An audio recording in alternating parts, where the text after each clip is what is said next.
Australia के हवाले से अगर बात करें तो उनकी परसों एक स्ट्रेटजी लॉन्च हुई है, उसके बाद आप उसका खुलासा किस अंदाज से करें? अभी तक जो आपके जो वीज़ा क्लासेस होते हैं वो 189, 190, 491। अब जो ये प्लान आउट कर रहे हैं वो कह रहे हैं कि सिंगल वीज़ा हो, लेकिन उसके ऊपर जो सब स्ट्रीम होंगे उसके ऊपर वो खुद कैप ये लगाएंगे कौन से के ऊपर पॉइंट्स क्या है, उन्हीं एक पॉइंट्स के ऊपर सारा खेलो। कि ये जो पॉलिसीज उन्होंने रिवील की है अभी भी इम्प्लीमेंटेड नहीं, ये ऑलमोस्ट जनवरी में एक्सपेक्ट है, अदरवाइज ये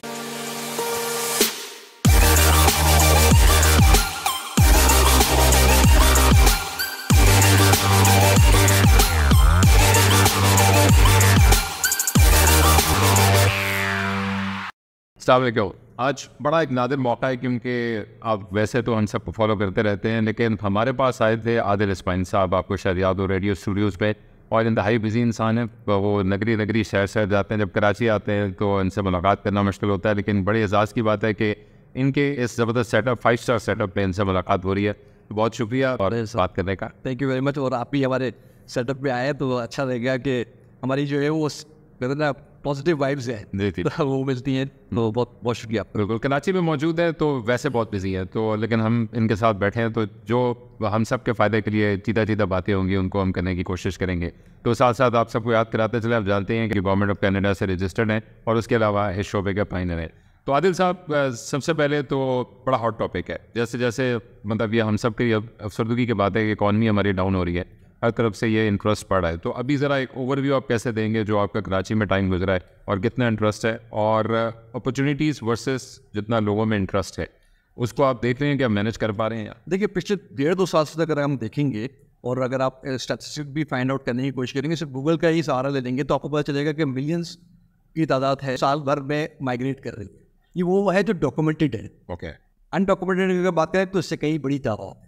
तो लोगों का रुझान इसी वजह से है कि कुछ इस्तराब है, इकनॉमी हमारी अभी सेटल डाउन नहीं हो पा रही है, फिर बहुत सारे जो आंसर हैं, जो क्वालिटी लाइफ को अपना करना है, इक्वल अपॉर्चुनिटी है, एम्प्लॉयमेंट के मौके हैं, उसको मद्देनजर रखते हुए लोग बाहर का रुख करते हैं और बाहर की तरफ देखते हैं कि अगर फर्स्ट वर्ल्ड कंट्री में कहीं माइग्रेशन मिल जाती है तो उनकी ये जो परेशानी है वो दूर हो जाएगी। और ऑन टॉप ऑफ इट जो सिक्योरिटी इशूज़ हैं अनफॉर्चुनेटली हमारे। अच्छा, एक लाइट बल्ब मोमेंट होता है कि आपको अचानक से ख्याल आया, लेकिन फिर अचानक से कोई देखता है यार मैं 28 का हो गया हूँ, मैं 35 का हो गया हूँ, कोई 47 का है, जो भी है, मैं अपनी एज यहाँ पे बोल कर दूँगा, तो वो फिर कहता है कि अब तो देर हो गई, अब तो ऐसा रसीद भी निकल गया, सुरैया भी निकल गई, अब चांस मुझे नहीं लगा।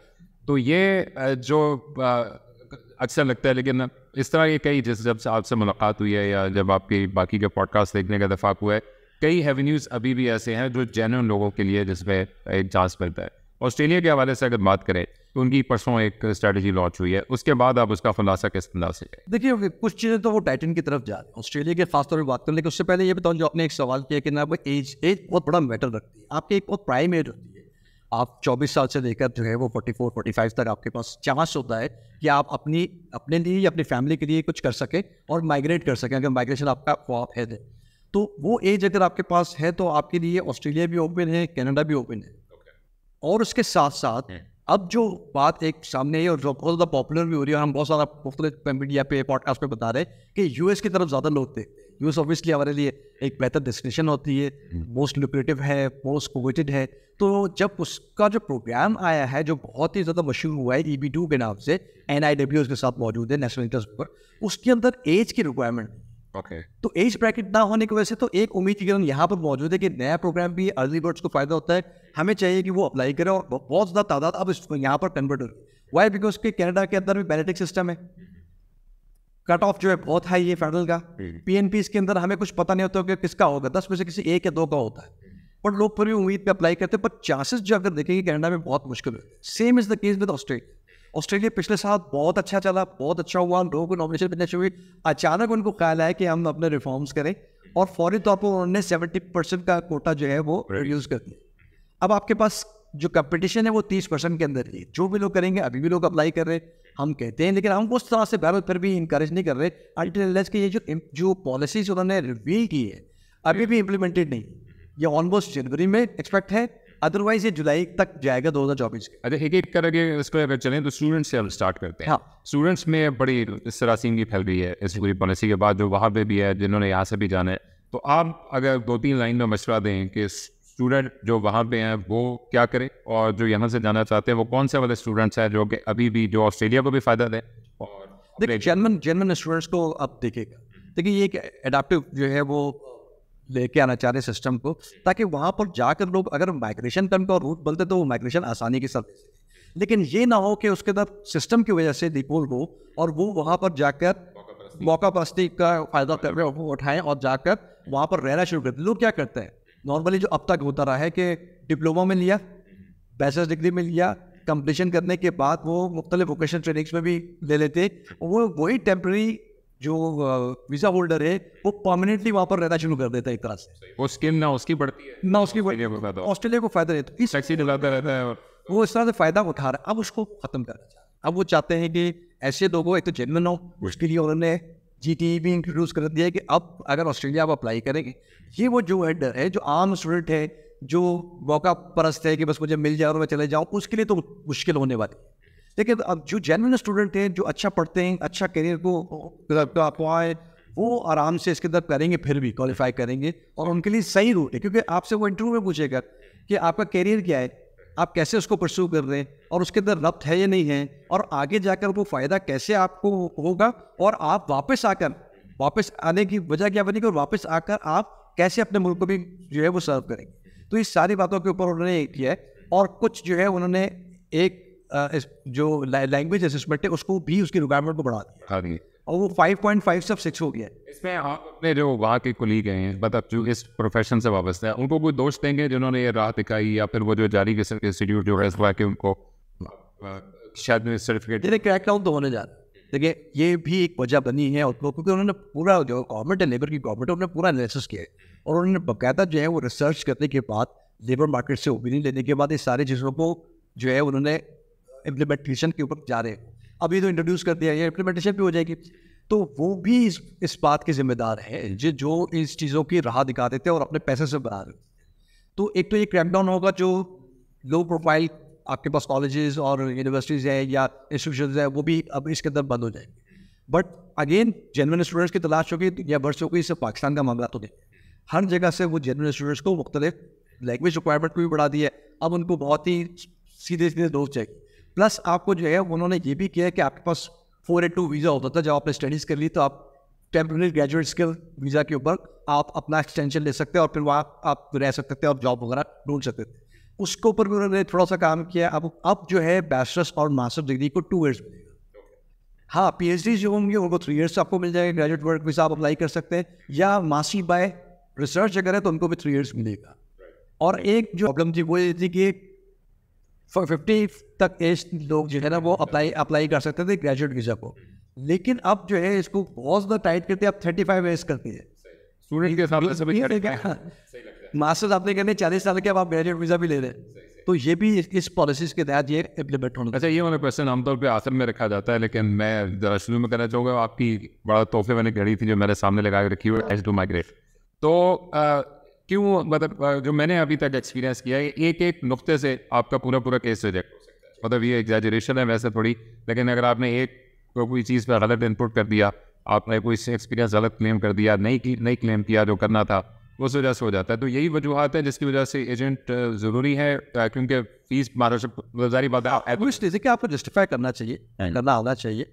अगर आप किसी से पैसे दे रहे तो आप प्रॉपर अपना काम करें। आपकी नॉर्मली चूँकि हमारे यहाँ ट्रेन नहीं होते हैं, एक्सपीरियंस नहीं होते हैं, आजकल तो आपको पता है घर में कंसर्न बन रहा है और लोग दुकानें अपनी खोल रहे हैं, उसकी वजह से भी बड़ा नुकसान हो रहा है, इंडस्ट्री को नुकसान हो रहा है। हम चूँकि इंडस्ट्री लेवल पर देखते हैं इसको, और मैं एक स्टेप अहेड ये देख रहा हूँ कि इसको इंडस्ट्री कैसे बनाया जाए और यहाँ पर किस तरीके से लोगों को ये हम अक्सर और बेशतर जो है पॉडकास्ट में लोग सुन भी रहे होते हैं, या मैं इसको जोर दे रहा हूँ कि आप फ्रॉड से कैसे बचना है। आपको थोड़ा सा आपको ड्यू डिलिजेंस करनी पड़ेगी। आप आंखें बंद करके जाएंगे तो बहुत प्रॉब्लम होगी। अब एजेंट का जो है लोग से सवाल करते हैं रोल ऑफ अ कंसर्न क्या है, but role of a concern ही यही है कि आपकी जो कंटिन्यूटी ऑफ वर्क है उसको कैसे बताना है, आपने कौन से ऑक्यूपेशन पिक करना है, और आपको डूज एंड डोंट्स आपको पता होना चाहिए। अब जब आप डूज तो आपको भी पता, आपने वेबसाइट में जाए आपको पता यही करना है, कि डोंट्स आपको एक्सपीरियंस से आएगा।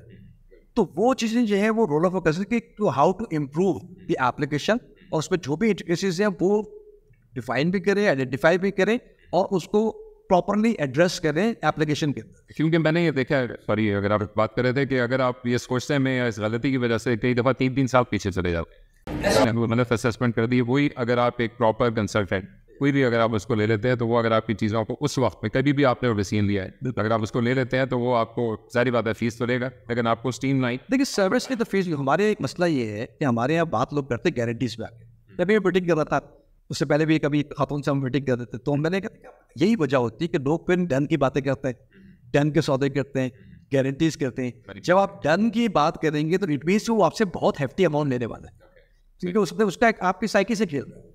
वो कह रहा है कि भाई पैसे मुझे अभी नहीं दो, आपका काम हो जाएगा लेकिन पैसे में अपने बढ़ जाएंगे वो, ठीक है ना। तो बंदा खुश हो जाता है यार, उसको उसके जहन में ही आता है कि ये तो एम्बेसी ऑफिसर है या इसके बड़े ये ताल्लुकात बेस का काम नहीं। आप एक क्वालिफाइड पर्सन को लेंगे तो वो आपको आइडेंटिफाई करेगा, फ्रेमवर्क मिलाएगा, आइडेंटिफाई करेगा कि डूज एंड डोंट्स क्या है और किस तरीके से आप इम्प्रूव कर सकते हैं उनकी एप्लीकेशंस के ऊपर। उसमें डॉक्यूमेंटेशन भी है, उसमें एडवाइजरी सर्विस भी है, तो उसमें आप गारंटीज कैसे कर सकते हैं। तो at the end of the day decision तो वीजा ऑफिसर का ही होना है। इंटरेस्टिंग डिस्कशन है, तो आगे बढ़ते हैं। अब ये स्टूडेंट्स की तो चले इंशाल्लाह जो जिसके साथ तो उम्मीद करते हैं कि सब इसमें कि ठीक अंदाज पे आ सकें। बाकी जो कैटेगरीज उन्होंने बनाई हैं जिसके अभी आप रिश्ता से बता रहे हैं कि कुछ अगले साथ इम्प्लीमेंट होगी, कौन कौन से लोग हैं जो होपफुल रहे हैं और वो क्या टाइमलाइन रखें? देखिए कुछ के लिए लग रहा है कि काफ़ी एडवांस पे चले गए। स्किल्स के लिए तो बहरहाल उन्होंने एक तरतीब बनानी है जिसको उन्होंने अभी रिवील किया बहुत ज़्यादा, तो अभी उन्होंने नहीं बताया इस बारे में। लेकिन ये कुछ स्किल्स के ऊपर जो काम करे तो वो कैटेगरीज वाइज कर रहे हैं कि आपकी जो स्पेशल स्किल कैटेगरी होगी, एक एसेंशियल होगी और एक कोर होगी।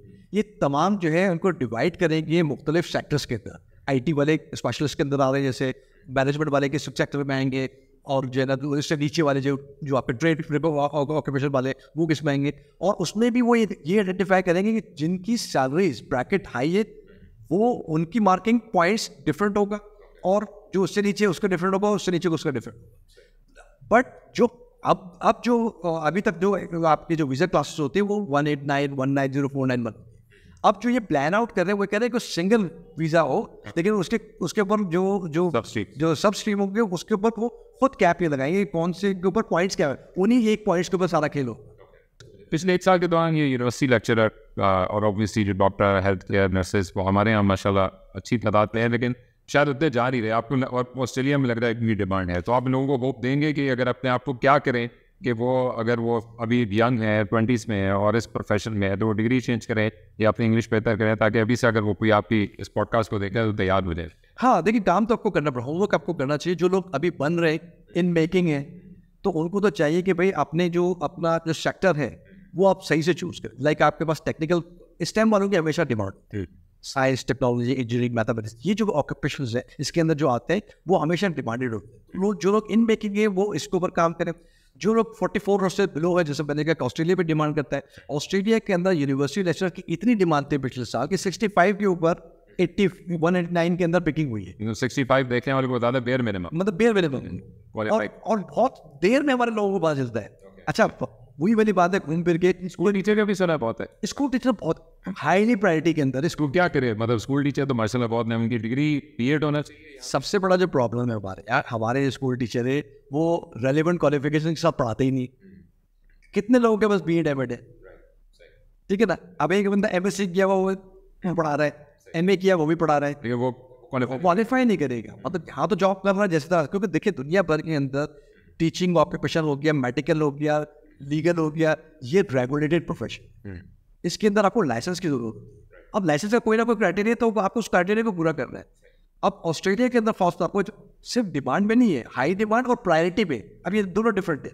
हाई डिमांड तो अपनी जगह कि भाई बहुत ज़्यादा लोग चाहिए, प्रायोरिटी मीन्स कि वो जल्दी भी प्रोसेस हो, जल्दी चाहिए उनको, वो कुछ महीनों में आपको निकालते हैं। लेकिन हमारे लोग बताए मुझे कि academic IELTS 8 in listening, 8 in speaking कितने लोग करते हैं, और 7 इन ऑल अदर फैक्टर्स।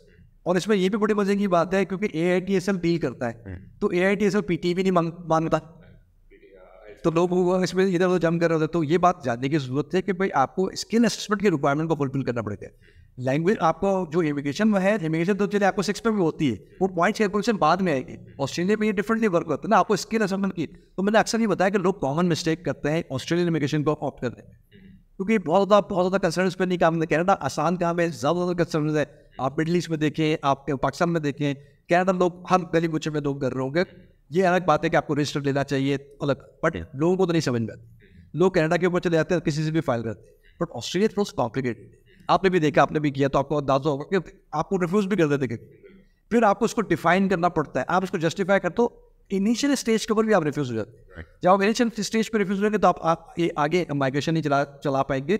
चाहिए जाएगा कि आप 65 के 75 के 85 के 95 पॉइंट भी बना दो। राइट। तो जो मतलब टीचर की अगर इमिग्रेशन जल्दी हो रही है तो इसका मतलब जॉब भी होगी। ऑब्वियसली देखिए, फ्यूचर ग्रोथ पे काम होता है।